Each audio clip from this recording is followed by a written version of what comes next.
আজি প্ৰথম কিস্তি যি প্ৰদান কৰা হৈছে অসমৰ মুখ্যমন্ত্ৰী ডাঙৰীয়া আৰু পঞ্চায়ত মন্ত্ৰী ডাঙৰীয়াৰ উদ্যোগত আজি গোটেই অসমত 3,88,000 বেনিফিচিয়াৰীয়ে ঘৰৰ প্ৰথম ছেকশ্যন পাবলৈ গৈ আছে।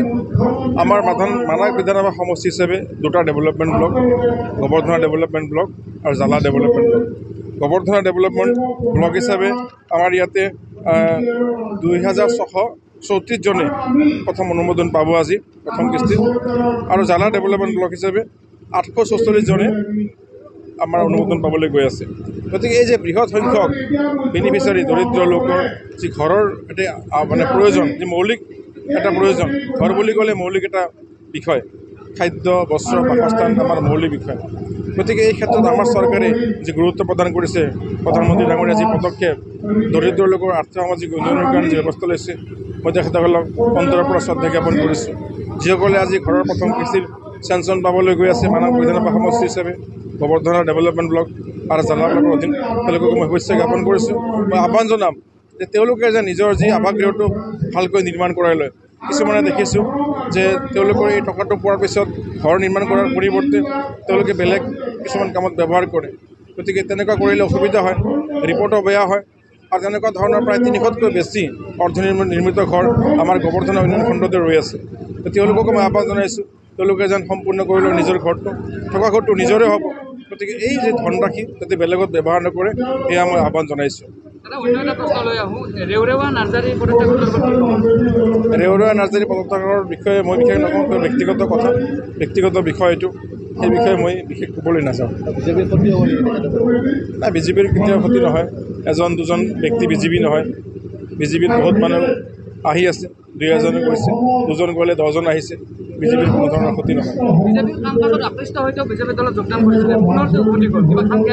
নহয়, এইটো কথা তেওঁৰহে, আমি ক'ব নোৱাৰিম, কাৰণ তেখেতক ইএমও দিয়া হৈছিল।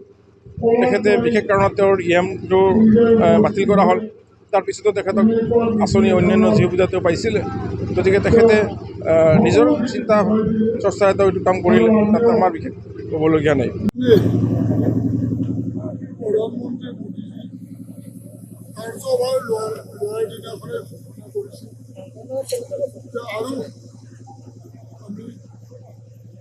প্ৰধানমন্ত্ৰী আৱাস যোজনাৰ 5 কোটি আৰু সেয়ে অসম 3,88,000 প্ৰথম কিস্তি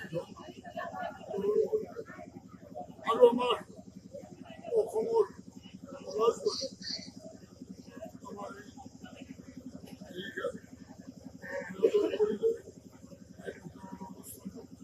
তাতে মুখ্যমন্ত্ৰী মহোদয় ঠিকেই থাকে আৰু অসমৰ সকলো তেনেকৈ ভাৰ্চুৱেলি মিলি আৰু আমাৰ বিধায়ক আমাৰ কাৰ্যকৰ্তা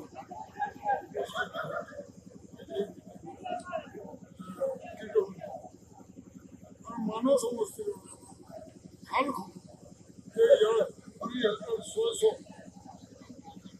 ইয়াৰ 2,634